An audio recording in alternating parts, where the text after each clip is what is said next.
Welcome back, Aspire community, and happy holidays. Before we begin this awesome show with a fantastic leader, George Couros, I just have a few announcements. I want to just remind you, I'm going to be in Las Vegas here this week at Education 2.0 conference, and if you're going to be in the area and at this conference, I would love to connect, so make sure you reach out. As always, you can DM me or reach me via email at joshua@teachbetter.com. And then, of course, this episode is sponsored by Papa Rob's Coffee. If you're looking to order some delicious medium and dark roast blends, this is the place for you. Of course, Rob has some wonderful bundles created for the holiday season. So he's got travel or ceramic mugs, and of course he's got the roasted coffee and a variety of different blends. Leslie and I always go with the espresso Papa Rob special blend.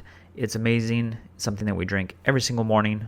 Honestly, I drink it throughout the day, and I just highly encourage you to go to paparobscoffee.com and use the Aspire15 code to grab not only your holiday bundle, but to get 15% off your order. As always, I want to thank you for supporting this show and make sure that you're sharing out your favorite episode on social media, providing a rating or review on your favorite podcast platform, and then, of course, telling other aspiring and current leaders about the show. So with that, we're going to jump into this week's Aspire to Lead episode. Welcome back, everyone, to Aspire to Lead, where we will be discussing the visions, inspirations, and experiences from top educational leaders. My name is Joshua Stamper, and you can connect with me on Twitter or on Instagram at Joshua_Stamper. Aspire listeners, I just posted a picture on Instagram stories of the first time I met my guest in 2015.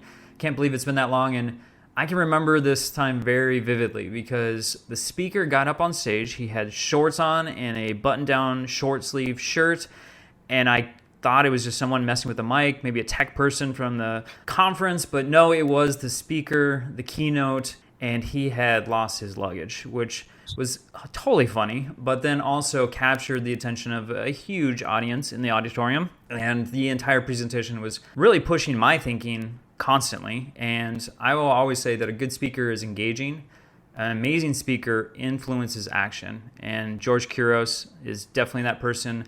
I probably would not have a podcast right now without the words of this man. So George, one, thank you for being on the Aspire to Lead podcast, but thank you for making such a huge impact in my own life. That's pretty cool, man. I appreciate that. And that's, I actually, it's funny. I think you and I have talked about this before. Yeah. Everyone from that day I've met again, and they remember that day very vividly. And it's funny because I would travel in shorts. Like, I hope Dean Teresti's not listening because he's like very anti shorts on the plane. And I'm like, yeah, so I'm in shorts.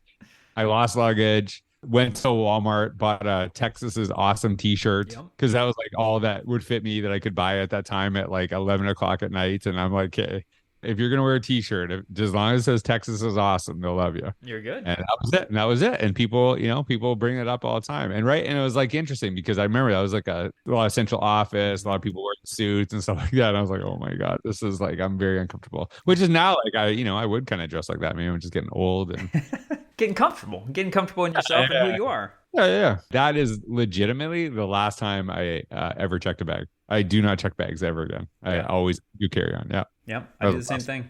Well, I want to kind of go through history because, George, at 2015, I met you for the first time, got to hear you speak for the first time, but I know that wasn't the first time, obviously, that you were a presenter. So, before 2015, how long had you been speaking and presenting?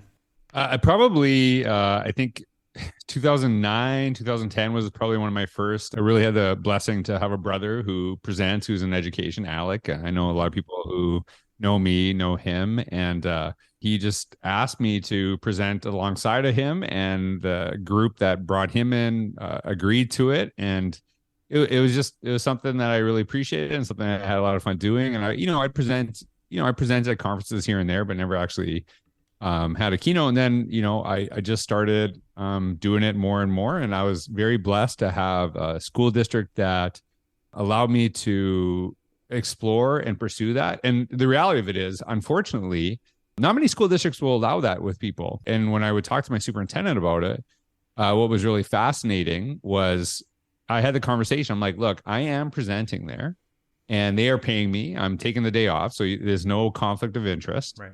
book. And I'm like talking about this stuff very specifically because that is like, oh, like, well, you shouldn't get double dip. I wasn't. And what I'll also do is that I have this opportunity to be in this space with all these other educators that we don't know.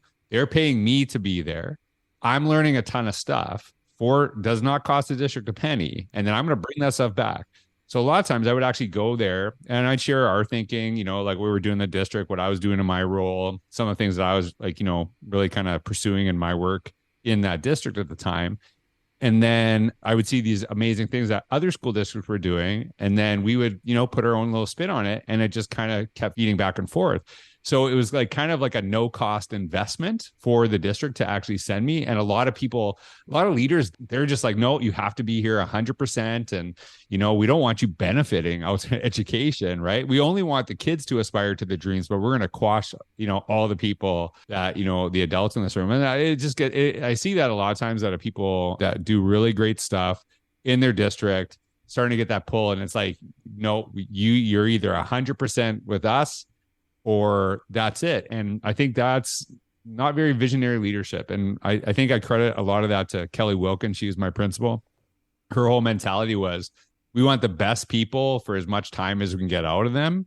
And if they aspire to do great things, it's only going to recruit other amazing people who can see us as a space that they can really grow and become better. And, and if that leads to other opportunities, great. And if it leads to them being in our district, great. But we just want the best people. And so that was, and so that's kind of been my philosophy. And it's great. I do appreciate that you shared, because my hope is I can do 1/10 of what Kelly Wilkins did for people in the district to inspire people to go on to try other things and, push their own learning. So I appreciate you mentioning, that you saw me and you started doing some stuff too.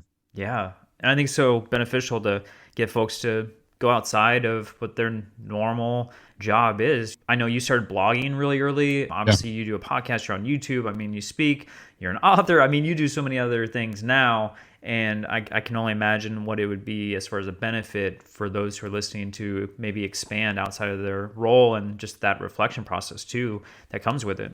Well, the interesting thing is you say all of those things and people, like people call themselves content creators and all that stuff. I've never really referred to myself as that. I am someone who just learns openly. And the reason that I say that very specifically was the whole process of me even blogging in the first place started because we wanted our students to go through the process, but we didn't actually understand what that looked like from the viewpoint of a learner. Mm-hmm. So you actually see a lot of school districts try to implement portfolios, try to implement blogging, but they've never done it. So they take like their paper thinking and try to move it to a digital landscape. Whereas I'm like, okay, what does this actually offer that's different than paper? How do we leverage this in totally different ways?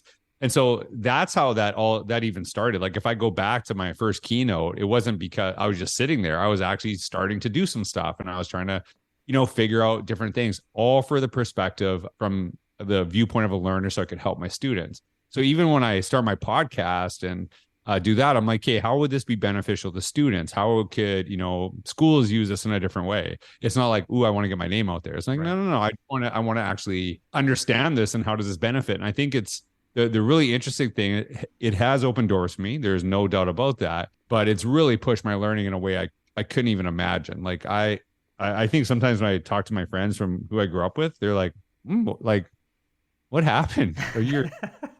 You weren't the brightest, when like you actually know some stuff now. Like it's weird, right? And I think it's because I've like forced myself to actively reflect and learn. I'm not just pushing content. I'm trying to grow and just do it openly.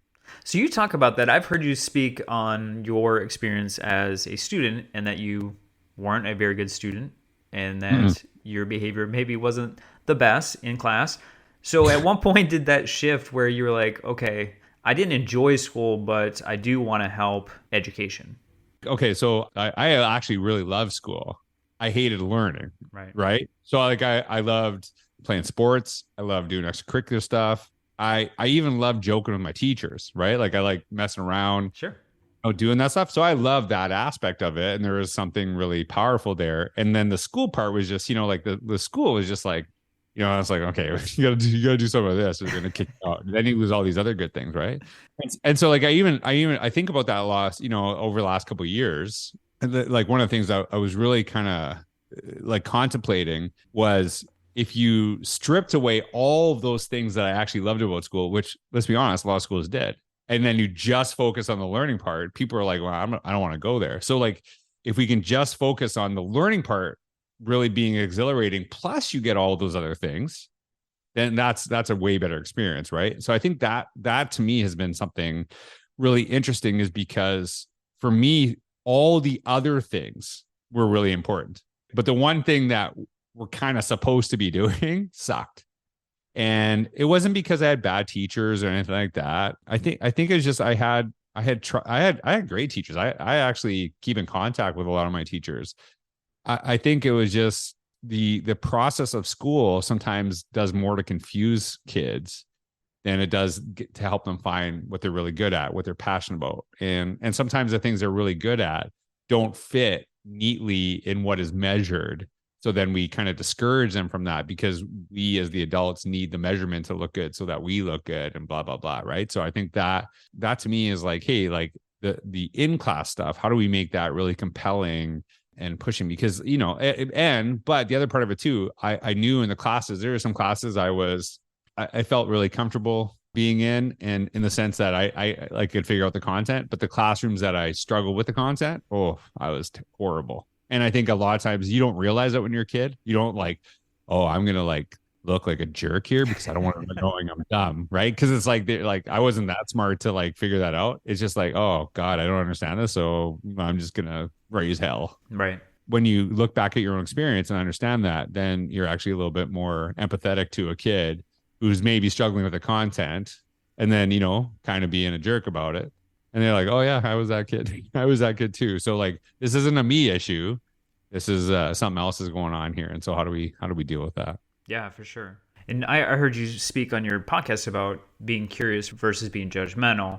Yeah. And the experience that you had as a kid helped you become a better teacher. And I felt like that was beneficial to me too, of struggling in school and not being interested. And I felt like I connected to those students a little bit better in the classroom than maybe if I was completely successful in that environment and aced all my content.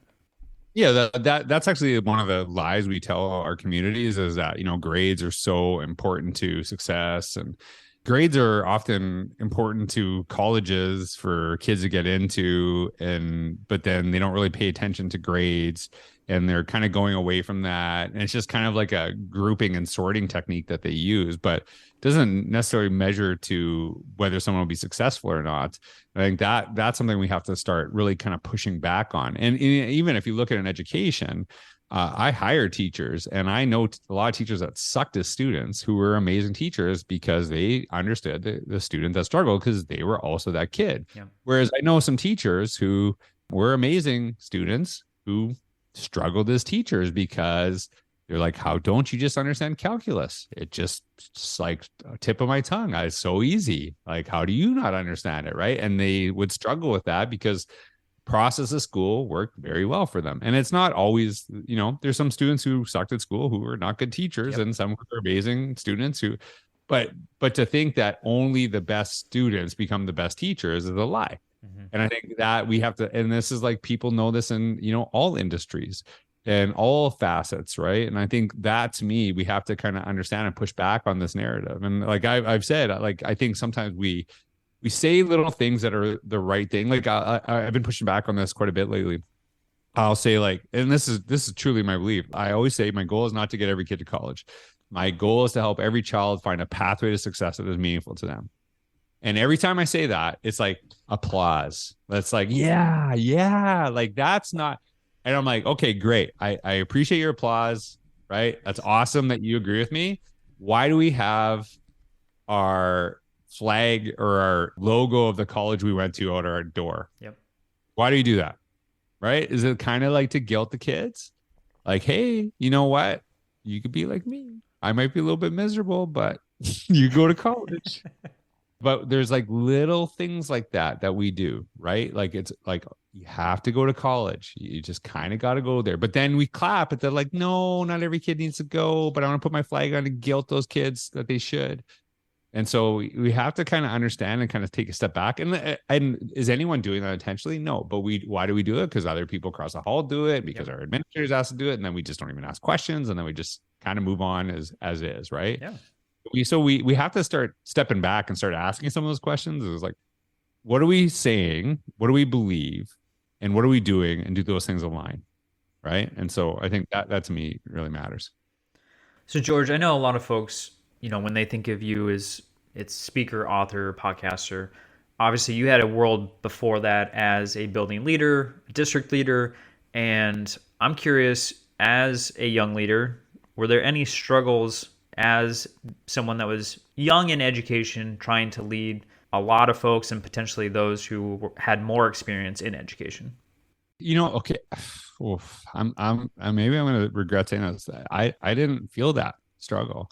And I'll say it's not because I was like so gifted and, I just knew it was up and all this stuff. And it's not that at all. I was like, like when a team that no one expects them to do well, and then they also don't expect them to do well, and then they just kind of like, well, I'm just gonna go and do my thing. That's kind of like how it was for me, man. I never saw myself doing that, and then all of a sudden I applied for a job that I never even wanted, to be honest with you, and because I was trying to get my name in there for other jobs. Sure. And so I wanted to be like a tech coordinator or whatever, and then so I applied for this assistant principal job, and so I got it after. It was the weirdest interview I've ever had. I got it. We actually, the principal interviewed me. Him and I spent an hour fighting in the interview. I'm not even kidding. We were yelling at each other. It was really weird. And so I thought, this is the worst interview I've ever had. And then he actually called me a couple of days later and said, yeah, I'm going to offer you the job because you only want to push back on the things I said. And I actually need somebody to challenge me because I want to make the right decision.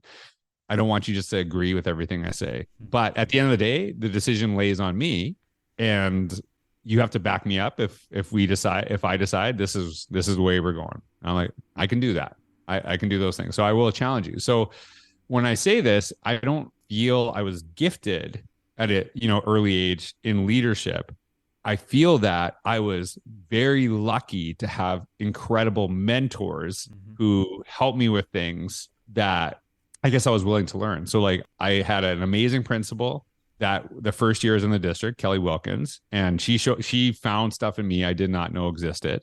So that became like a mission of mine. My first assistant principal job, I was with Archie Lilico. He was just incredible. We had great conversations. And if I did something wrong, he would tell me, and like he would embarrass me or anything like that. But and the beautiful thing is if he did something I didn't like, I'd be like, hey, you screwed up there. And he would get like a little bit mad at me because we had that kind of like brotherly relationship, and then he was like, you're right, and it was like we had that, and I was probably the same way with him. And then by the time I was he actually he even said to me like right away, like, I am focusing on not only you being a great assistant principal but you becoming a principal. So he taught me things along the way. So by the time I got this principal internship under him, if that makes sense. And so he would put me in situations as an assistant principal where it's like, hey, you call the shots here, but if it doesn't go well, it's on you. So I feel that I was just really lucky to have incredible leaders. So like I said, I don't think it's anything with my ability or anything like that.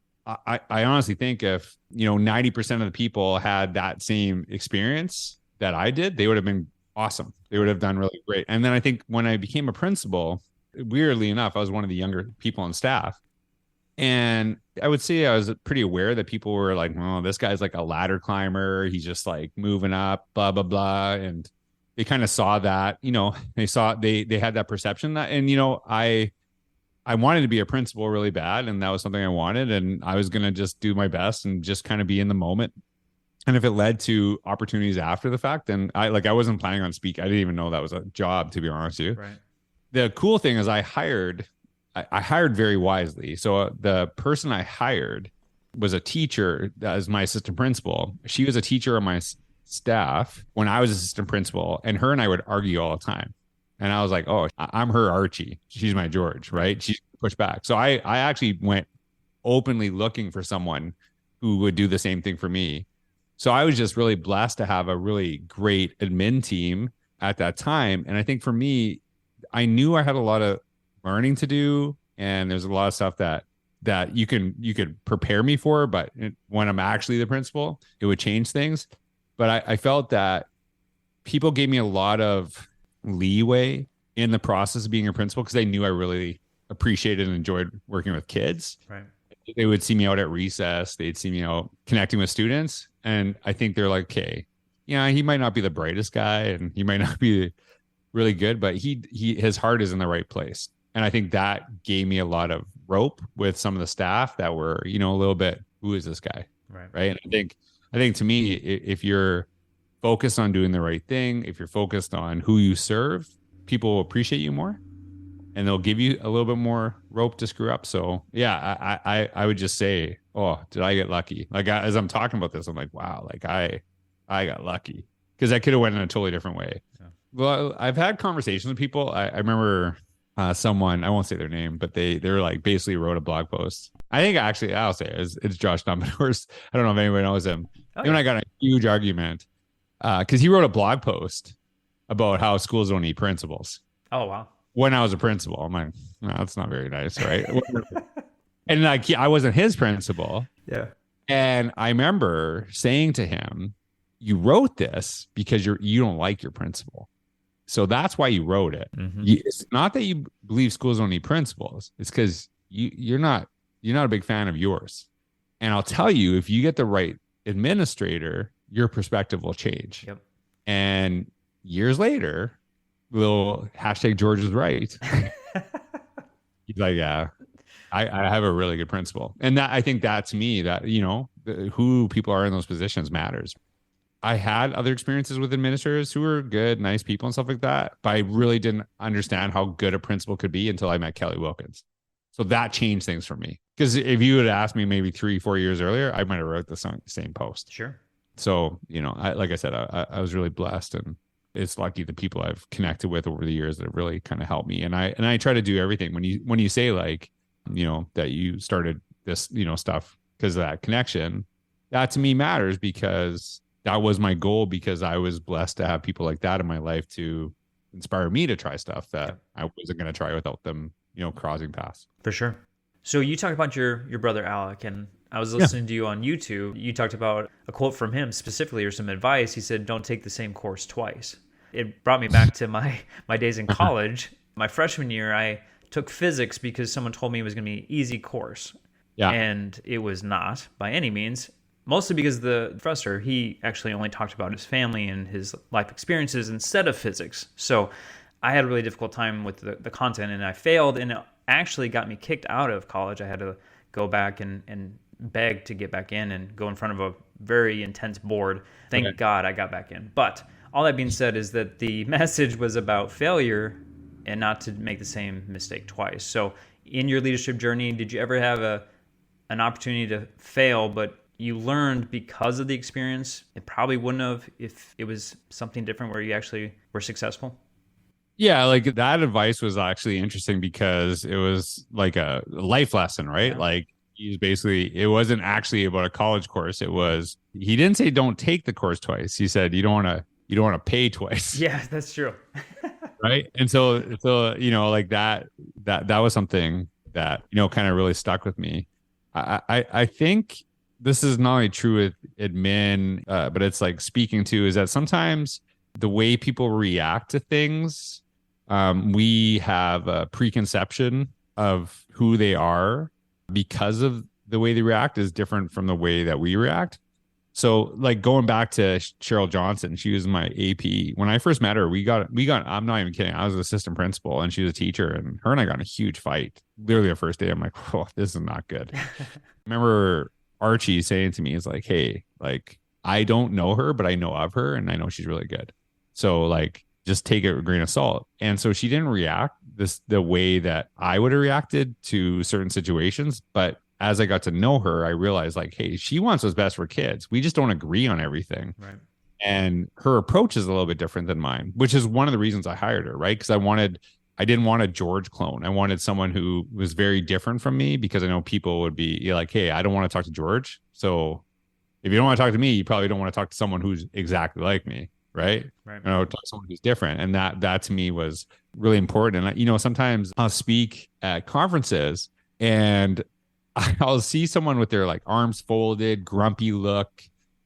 And oh my God, this person, right? Like, what is going on? They just hate, like, oof, I don't know what's going on. I'd say, and then that person will come up to me. I'm like, oh no, this is not going to be good. And they're like, that was amazing. I'm like, what was it?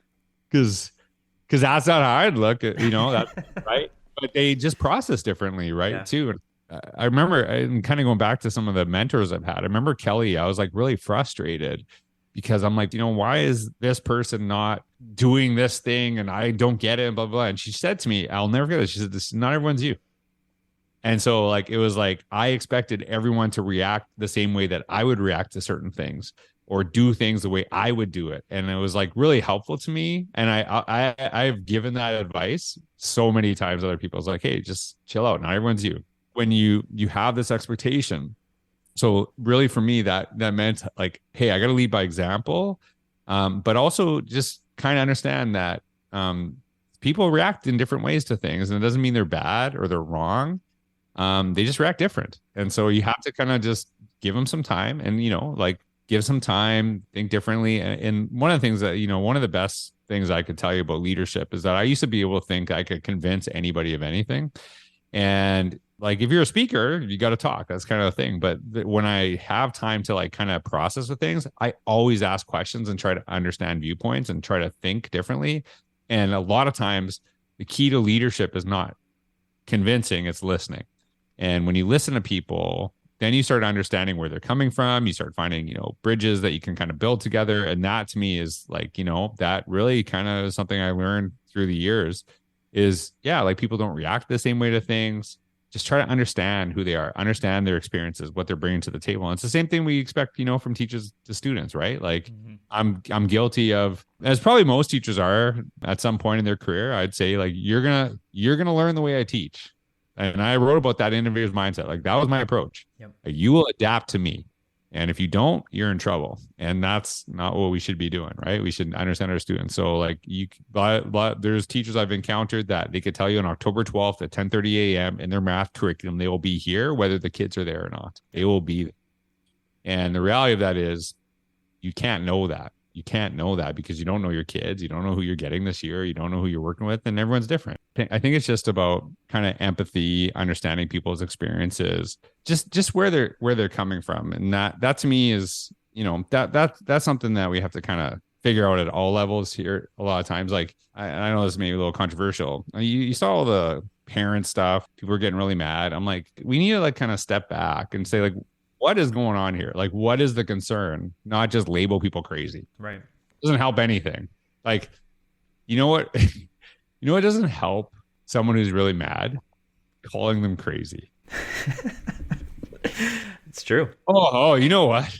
I never thought of it that way. I am crazy. Now I'm going to calm down. There's a lot of times they're just listening. Like, what is going on here? Trying to get to the bottom of stuff. Things get heated and stuff like that too. And I understand that. But, like I said, listening is key to leadership. Yes, it is.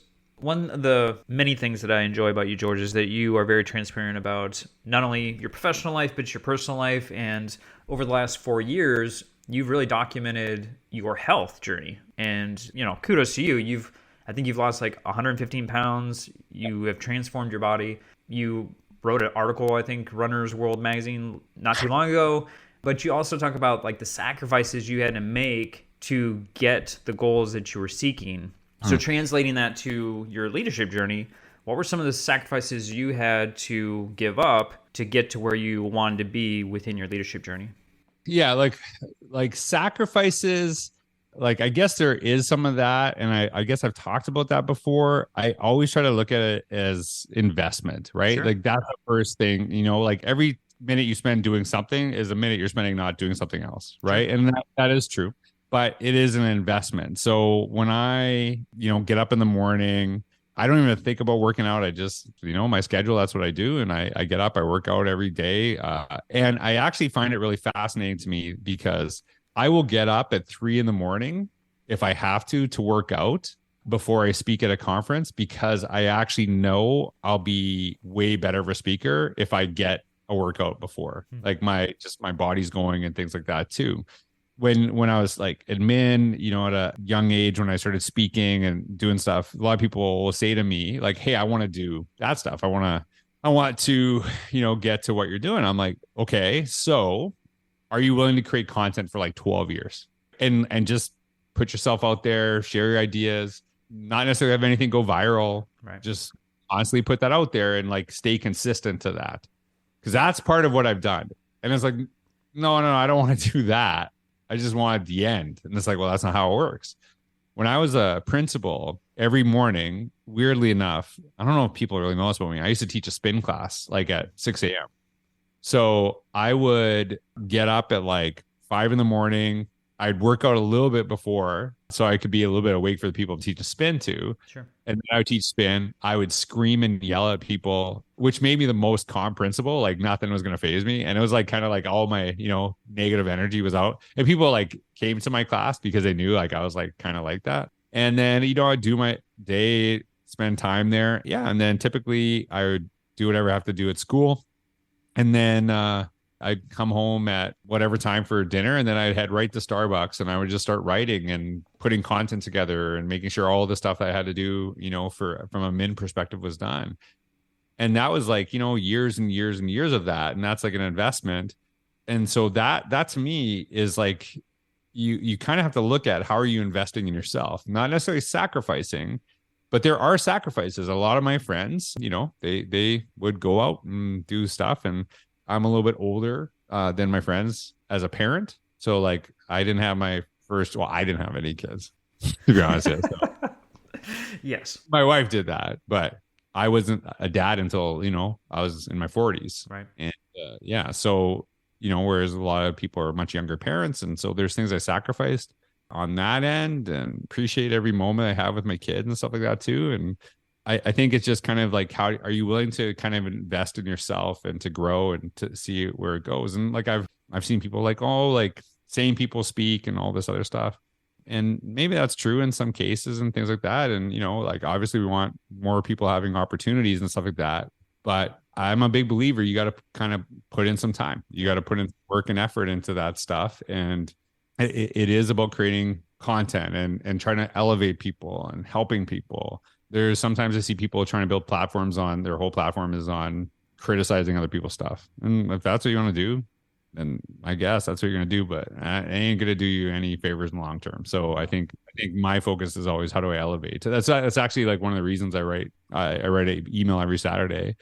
And one of I do something personal, so you a little bit know about who I am, something professional, some of the work that I'm doing, and opportunities for others to kind of connect, learn from me. But I always do the something profound, and the profound is something from somebody else. So I'm always trying to introduce people to others and lift that. And I think that to me is a really important aspect. And I've built a platform where, yeah, like a lot of times people will say like, okay, well, that person's actually really good. And I'm actually I only have so many times a day, so I'm not going to listen to read George's email anymore. I'm like, hey, if I helped you find somebody great, that's awesome. So like, how do I find those people? Is I spend a lot of time reading stuff and checking stuff out and, trying to connect with people and really trying to hope other people help their voice. So to me, I think that if you see things as a sacrifice, you might have a little bit harder time. You could probably eventually you'll step back and realize, yeah, I have sacrificed some things. I always try to look at things like an investment. So like, even you think about this, from the standpoint of a classroom, me spending 10 minutes outside greeting kids in the hallway before they enter the classroom is 10 minutes I have to spend doing that. Will it make my life easier with classroom management? Will kids be more connected to what we're sharing because I have a relationship built with them? Yep. And will it save me time eventually? Right. And that to me is like, that's an investment. Now you can complain about it, like, supervision, a pain. Cause like, I don't know any of these kids, or is an opportunity to connect with kids you don't teach. And then you need some help with something. Sometimes the best person to help you is not admin. It's a student in the school, and you built relationships there. So how do you kind of start seeing some of those things? So I think it's just kind of started looking at what are some of the investments I can make into myself, into others, and just knowing that it will grow you to become better. Not, well, I'm only doing this if I get this. Right. Right. And I think sometimes if you do that, when that thing you want doesn't come along as quickly as you'd like, then you give up. Like I said, my focus is always on growth, on developing, and the opportunities will come as they do with that growth. I think those are habits like I think for me, the biggest thing for my health wise, what has changed is I committed to doing things I could do forever, not things I could just do temporarily to achieve a goal. And Right. that is not only have I lost that weight, I've kept it off for a couple years, and hopefully, I can totally slip some days, but I'm more well aware of how to kind of get out of that stuff and always go back to my habits. Like I have dealt with anxiety and depression for years, and I know that, hey, sometimes I'm going to have lulls in my life, and when I have those lulls, if I keep with my habits, I'll get out of it eventually. Maybe not today, but I'll get out of it eventually. But if I say, okay, I'm feeling crappy, this is who I am now, and I'm just gonna give up on everything I built, then that's when you start getting in trouble. Well, you bring up the anxiety piece, and I've heard you speak on that before, and you talked about it as a strength as a leader versus seen as a weakness. And I felt that so refreshing. I know a lot of leaders, I know a lot of authors, speakers that actually deal with anxiety, but they don't speak on it. There's probably various reasons for that, but for yourself, why did you find that as a strength in your own journey? When you have anxiety and you can feel it like affecting you in a negative way, I think for me, it is a lot of times you don't want anyone else going through that. Mm-hmm. So you become a little bit more empathetic and understanding of that too. And so I leveraged that. And it was actually, I don't know if this is where I started kind of thinking differently about this. I remember reading Malcolm Gladwell's book. I can't remember the title, but it's like it's about David and Goliath, right? It's like kind of the premise of it. And basically, the story of David and Goliath, everybody thinks Goliath, like it's this underdog story of David, like who should never have beaten Goliath because Goliath is this giant. But the way Gladwell framed it is like, well, actually, David was very quick and nimble. He was good with a slingshot. And so what people had determined was his weakness was actually a strength. Right. And so then he actually, I think and this is like, I haven't read this book for a long time, but that some of it really stuck out to me. I think it was like dyslexia. A lot of people that have dyslexia actually go into CEOs because they have they're very focused on detail. So like kind of seeing some of those things. So I started kind of looking at some of the stuff that I struggle with, which I think it can be weaknesses too. It's not like, I remember kind of going back to Kelly Wilkins, a lot of times she would say to me, your passion is your biggest strength, but it also gets you in trouble sometimes. Sure. Right? Because you expect everyone else to be passionate like you too. So I think, kind of dealing with anxiety and depression for as long as I have, it makes me kind of try to understand people, not want them to go through that. Now I can't make that not happen, but I try my best not to have people feel sometimes the way I feel. It's made me become more empathetic, I think, through that process. Yeah. As far as investing in yourself, moving to Florida, was that an investment in you? 100%. So it's been a good change? Love it. It took me a little while. First of all, my family loves it. They didn't take any time to adjust. They were like, they just love it immediately. Which is actually interesting because I was my daughter, my oldest Kallea, she's 6 now. And we were kind of thinking about making a move. And we came out here just to kind of see, like, do we like it here? And we spent some time, and she's like, there's no way I'm moving. Like, I like where I live. And we live like 10 minutes from Disney. So I was like, we can be by Disney. And she's like, no. I like Disney. Do I want to move to Disney? No. And then we went swimming like in February, like in a pool. I'm like, we can go swimming like in winter. You're not going any water in Canada in February, right? No. And so she's like, I love swimming, but not that much. So I was like, oh, okay. So at the end of the day, I was like, listen, do I want my daughter to want to move here? 100%. Am I going to let a 6-year-old decide the fate of my family? No.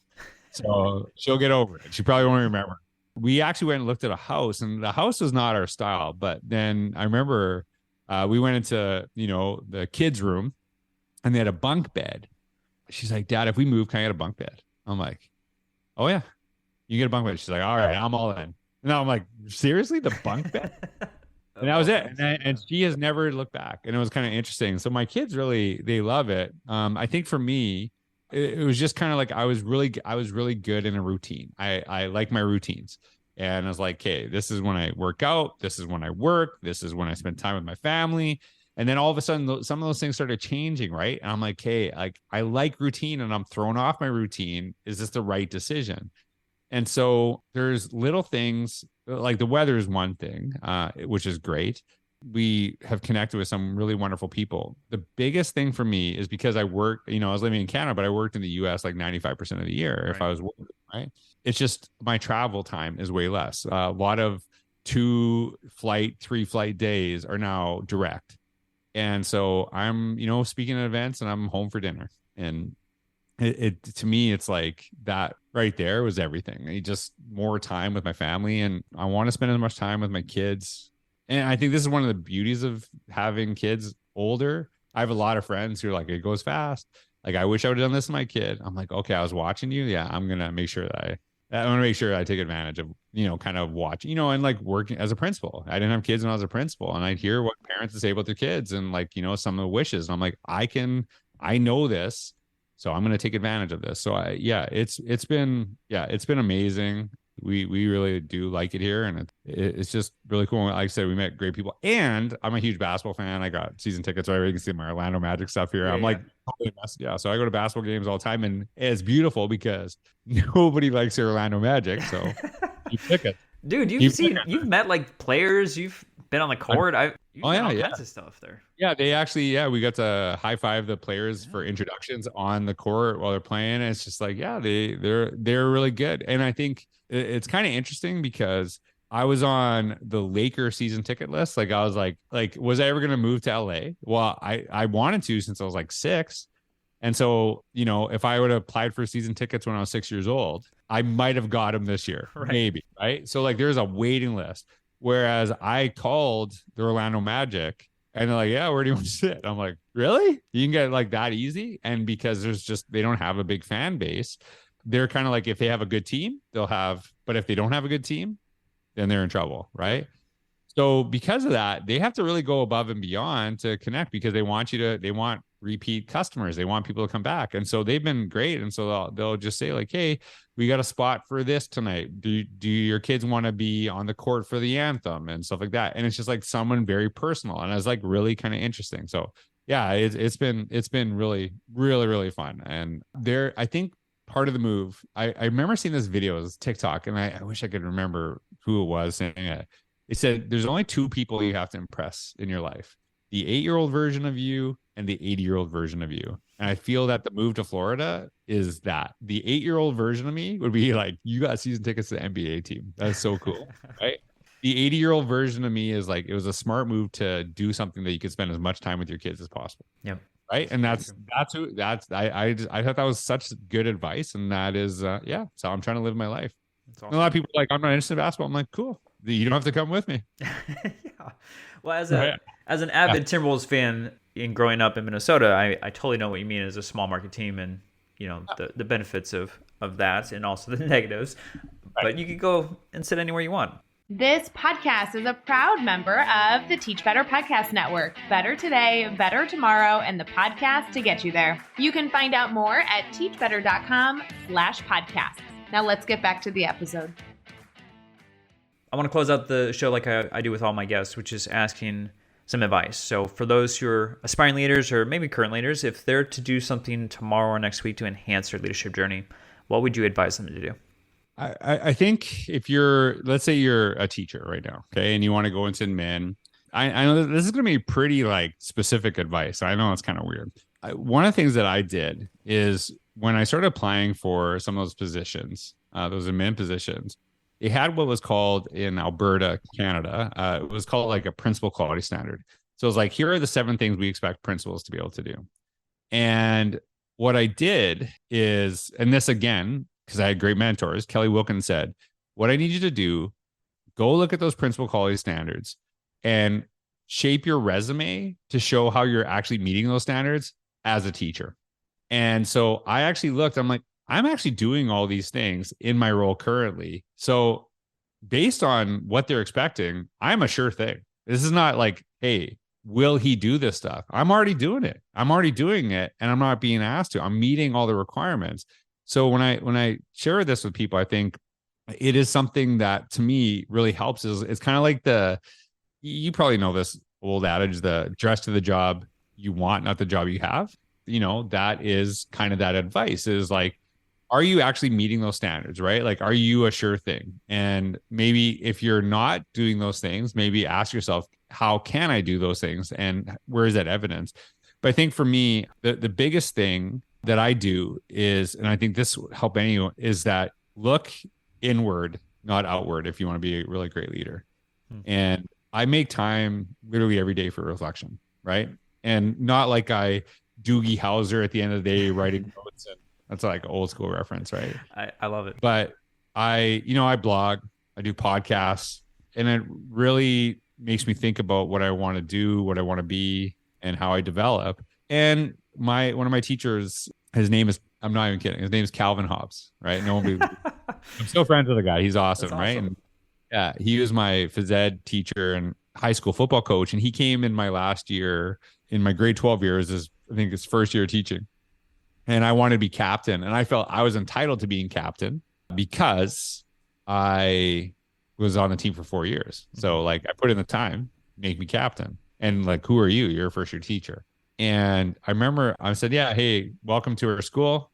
Just so you know, I'm going to be captain this year. And he's like, really? And then we had a week of practices, and I'm like, oh, this guy is not going to make me captain. And then I really kind of focused on, how I was around him, things like that. Cause I was like, oh, I think I screwed up. Like I blew this big time. And he actually, at the end of the day, he makes the call. And so he named 4 captains. I'm like, oh my God, I hope there's a 5th. And then he says me is a 5th. And he pulled me aside. He said, don't ever think you deserve to be a leader. If you want to be a leader, you have to be someone worth following. And it's funny because that was such profound advice that I did not understand, because all I thought was like, whatever, I'm captain. That's all. I'm just a captain. Like you say whatever you want. Like, oh yeah, that's great advice, right? I think it took me about 15, 20 years to like go, I get it. I get that advice that he gave me. Yep. And it's kind of like interesting. There's so many things I love from that story. In your first year teaching, you can make a significant impact. Your students, right? That's something to me. And also like some of the most powerful things that we do in school actually don't connect with our students until years after they leave. Yep. And so understand that sometimes they might not take that advice right now, but I think for me, that really has helped me focus on what are the principles I have, what are the expectations I have of myself, and lead by that example. And eventually the people that matter most will learn from that and be better. And that's the best way to lead. I don't ever ask anybody to do anything I'm not willing to do myself. Great advice, man. So 7 years ago, you told me to build my PLN, and I'm going to give that same advice to my audience. So how can they connect with you on social media? Well, you can just go to G Couros on Twitter, Instagram. It'd be great to connect there. You're not going to become a better teacher, but if you love puppies and babies, I'm your guy.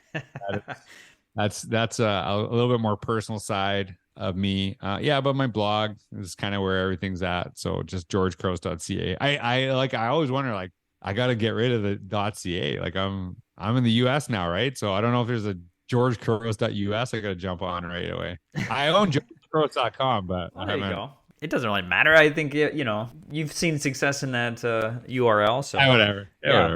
Whatever. Great content there. So make sure that you're connecting with George. Follow everything he's doing. I find great value in every aspect. I mean, I'm following you on everything, even your email list and whatnot. So also George was on the podcast several years ago, probably one of the most listeners I've got, with Katie Novak, who's brilliant, in addition to George. And then, I also had an opportunity to be on George's podcast as a guest, and it was a phenomenal experience because it was also the day my book launched. I'll never forget that. So thank you, George, for that. And also just thank you for all the wonderful content that you put out there, and for joining me today on the Aspire to Lead podcast. Good to connect. We'll do it again in a couple of years, right? I can't wait. Thanks, everybody.